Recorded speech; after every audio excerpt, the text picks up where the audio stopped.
Bapak Ibu yang saya hormati, selamat siang.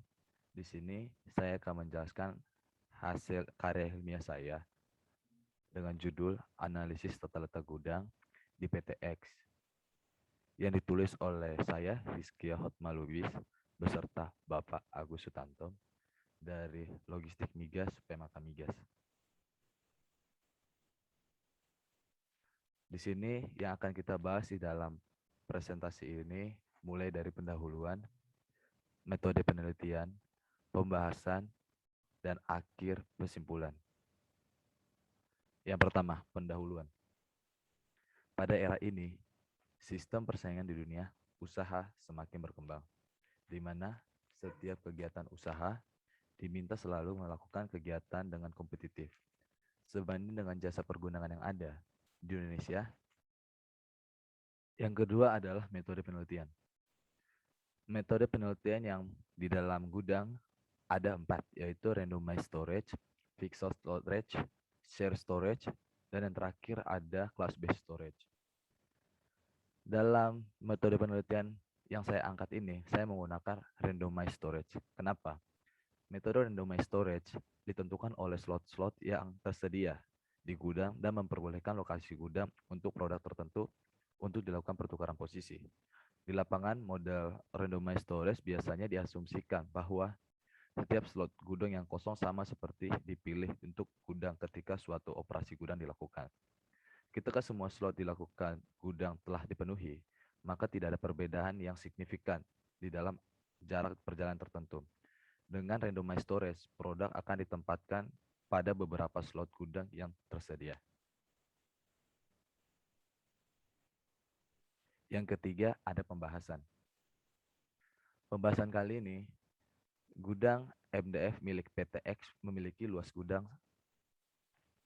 dengan panjang 84 meter dan lebar 30 meter, dengan luas gudang sekitar 2.520 meter persegi, dan volume gudang yaitu 20.160 meter pangkat 3. Pintu akses keluar masuknya barang adalah panjang 5 dan lebar 5 meter. Dan untuk memperlancar sistem pergudangan di gudang MDF, PT X dilengkapi dengan beberapa fasilitas seperti 1. Ruang administrasi. Ruang administrasi adalah bagian dan fasilitas pendukung untuk mengelola administrasi seperti surat jalan dan mendata segala aktivitas mulai dari penerimaan hingga tahap penyalurannya. Yang kedua, tempat penyimpanan atau gudang. Tempat penyimpanan MDF diletakkan di gudang yang sama tanpa menjadi beberapa bagian. Karakteristik MDF atau medium density fiberboard. Data yang diperoleh dari hasil pengamatan selama 3 bulan yang disimpan di gudang PT X. Secara garis besar, terdapat beberapa jenis MDF, tetapi yang membedakan produk tersebut hanyalah ketebalan produk. Ini bisa kita lihat di gambar yang telah saya tampilkan. Yang membedakan cuma ketebalannya. Ada yang mulai dari 2 mm, 2,5 mm, 2,7 mm, sampai seterusnya. Jadwal penerimaan MDF. Untuk penerimaan MDF dilakukan setiap hari kerja mulai dari hari Senin hingga hari Jumat. Dikirim dari gudang, dari pabrik, dan kemudian disimpan di gudang kami.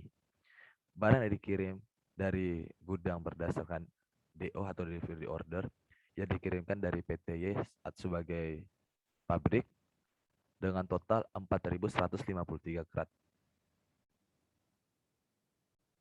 Penentuan kapasitas gudang. Untuk membuat gudang yang efektif dan efisien, maka akan dilakukan setinggi 6 tingkat. Dengan menggunakan metode randomized storage, perhitungan kapasitas gudang diketahui panjang gudang 84 meter, lebar gudang 30 meter, tinggi gudang 8 meter. Luas gudang 84 meter dikalikan 30 meter, hasilnya 2.520 meter persegi. Luas MDF 1,22 dikalikan 2,44 sama dengan 2,97 meter atau jika dibuatkan menjadi 3 meter persegi. Allowance ruangnya sekitar 4,4 meter persegi. Di sini saya membagi ukuran gudang sebanyak 3, yaitu ruang pertama, ruang kedua, dan ruang ketiga. Ruang pertama dan ruang kedua memiliki ukuran luas yang sama, yaitu 538 meter persegi. Dan ruang ketiga memiliki luas sekitar 1260 meter persegi. Jika ditotal, kapasitas yang dapat dimuat dari MDF tersebut adalah 2 dikalikan 538 meter ditambah 1260 meter persegi sama dengan 2336 meter persegi. Dibagikan 3 dikarenakan luas dari MDF tersebut 3 meter persegi sama dengan 778,6 box per tingkatannya atau 779 per tier atau tingkatannya. Jika kita susun setinggi 6 tier atau tingkat, maka gudang dapat memuat MDF sebanyak 4.674 kerat. Peletakan area penyimpanan. Setelah mengetahui kebutuhan ruangan, maka ditentukan jumlah area yang dapat diperoleh dari gudang, luas gudang. Maka dapat diatur dengan susunan peletakan area penyimpanan pada gudang berdasarkan kebutuhan ruang, desain tata letak lama, dan tata letak usulan. Kita bisa melihat dari gambar berikut. Dengan luas gudang 84, panjangnya dan lebarnya 30. Di sini kami memiliki 3 ruang, yaitu ruang pertama, ruang kedua, dan juga ruang ketiga. Luas dari ruang pertama dan ruang kedua itu sama. Sehingga di dalam gudang kami ini tidak perlu menggunakan metode yang namanya FIFO. Kemudian ini barang dicicil dari pabrik sekitar kurang lebih 3 bulanan, dicicil ke gudang kami, dan pada saat tiba kapal untuk kami melakukan impor ke luar negeri, barang itu mulai dicicil dari depan. Dari depan sini dicicil,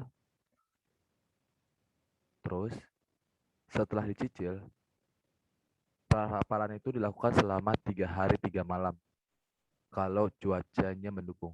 Kalau cuacanya tidak mendukung, maka akan melakukan pengundur hari karena produk yang kami miliki MDF. MDF ini di mana produk ini berbahan dasar kayu.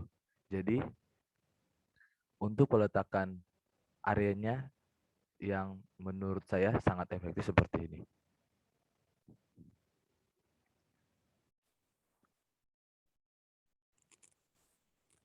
Jadi yang terakhir, analisis tata letak gudang.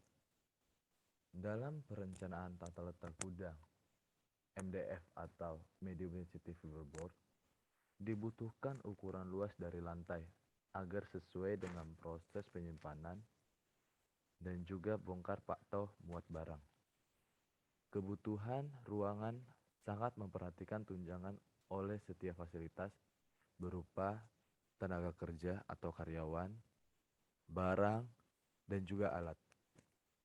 Jumlah yang harus disimpan di dalam gudang MDF sebanyak 4.153 kerat. Dengan rancangan tata letak gudang MDF, yaitu menggunakan palet kayu, gudang kami ini dapat menampung hingga mencapai 4.674 kerat. Jadi, dapat disimpulkan bahwa perancangan tata letak gudang MDF ini dapat memenuhi kebutuhan MDF yang akan disimpan dalam jangka waktu berkala.